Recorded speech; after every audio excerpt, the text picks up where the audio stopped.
Aujourd'hui, on va faire la correction de l'exercice 1 que j'ai ajouté à la chaîne. Vous allez le trouver au-dessus de la description et au début de la vidéo.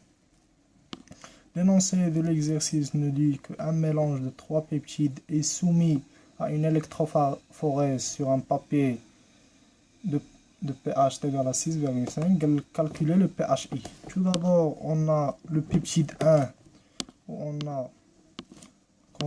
connaît la valeur de son pHI, égal à 9,15. On a le peptide 2 qui est inconnu, qu'on a sa séquence qui est sous cette forme-là. Leucine, cystéine et l'aspartique. On a son pHI, c'est lui qui est inconnu. On a le peptide numéro 3 dont on a la séquence et on a aussi son pHI qui est connu, qui est de valeur 6. Alors, on doit essayer de trouver le pHI de cette séquence-là. Alors, on commence le glutamique. Il a comme radical, fonction du radical, on a le COH, comme on a vu dans la première séance, qui est un des acides aminés qui est acide. On a ici la fonction amine, comme on connaît du côté, cela s'appelle le côté N-terminal.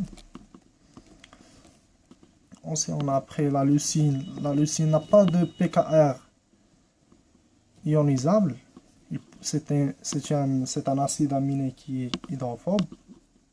On a la cystéine qui possède une fonction ionisable SH. On a l'aspartique qui possède.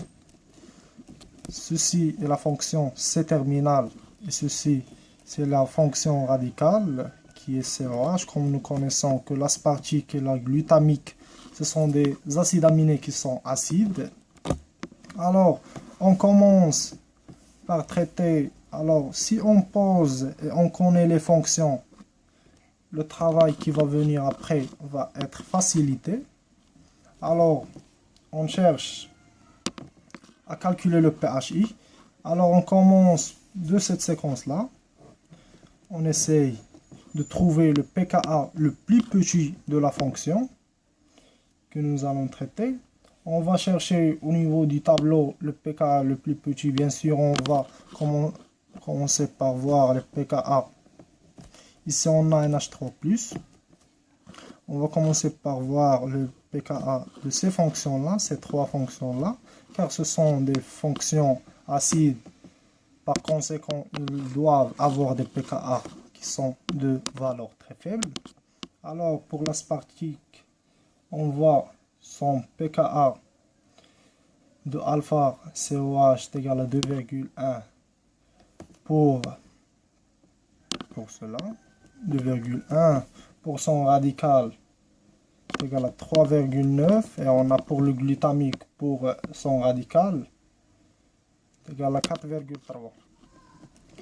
Alors on commence par ce pKa. pKa de alpha COH, on peut le nommer comme ça. Alors on aura ici plus, on aura NH3 plus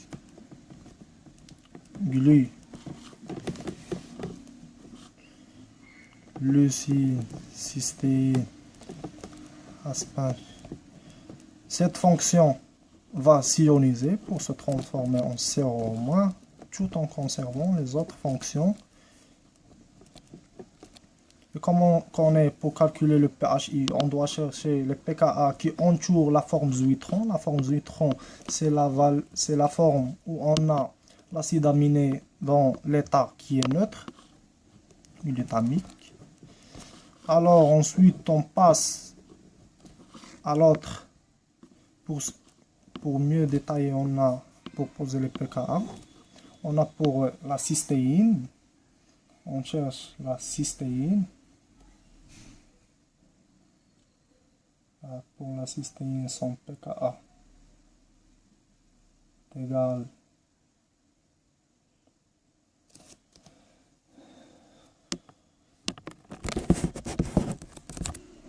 Ensuite, on continue par le pKa de RCOH de l'aspartique qui va nous donner, on va avoir ici un CO-, on va avoir un H3+, glu COH. On aura aussi la cystéine, SH, aspartique, CO-, CO-. Jusqu'à là, je crois que nous pouvons voir la forme Zwitron. La forme Zwitron, c'est la forme où on a les charges positives et les charges négatives sont égaux. C'est égal à la charge négative. Pour cela, il se trouve, on a ici, dans l'état initial, on a, pour nommer ce peptide, on a P2+, car il possède une charge qui est plus, un H3+, aucune autre charge, comme nous voyons, 0, 0, 0, 0, 1. Alors P+. Dans ce cas-là, on a plus 0, 0, 0, moins. Alors, c'est la forme Zwitron. C'est P2, 0. C'est cette forme de l'acide aminé qui va nous intéresser pour calculer le pHI. Ici, on a A plus A2-, c'est A-. Alors, pour calculer le pHI, comme nous avons dit, le pHI est égal à 1/2, c'est une relation que vous devez tenir. 1/2 pK alpha, comme nous avons vu, de ce pKa là, ce pKa là, plus ce pKa là. Alors pK alpha de COH plus pK alpha COH radical, qui est égal pHI est égal à 2,1 plus 3,9 sur 2, qui va nous donner une valeur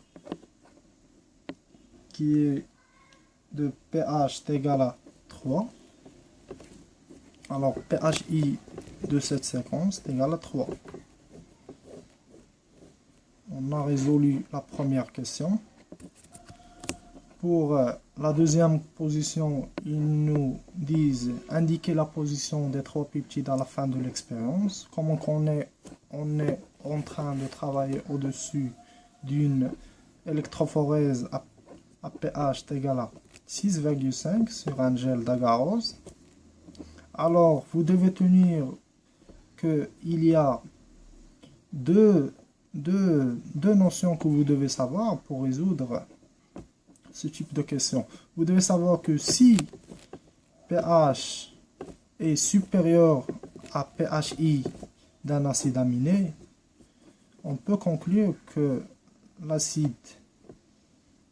aminé va être chargé négativement. Et si pH inférieur à pHI, l'acide aminé va être chargé positivement. Pour cela, nous avons le premier peptide dont son pHI est égal à 9,85. Pour cela, cet acide aminé va migrer vers la cathode.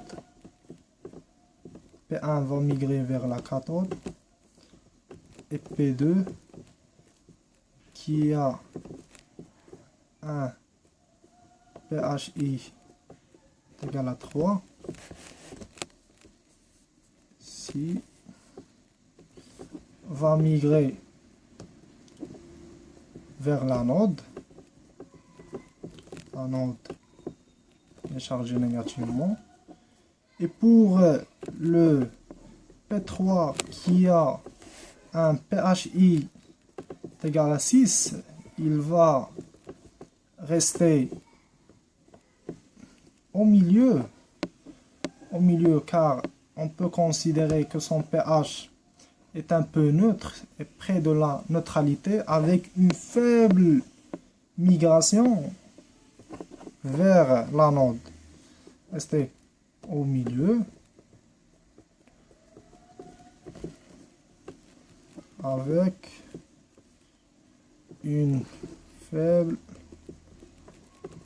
migration vers l'anode.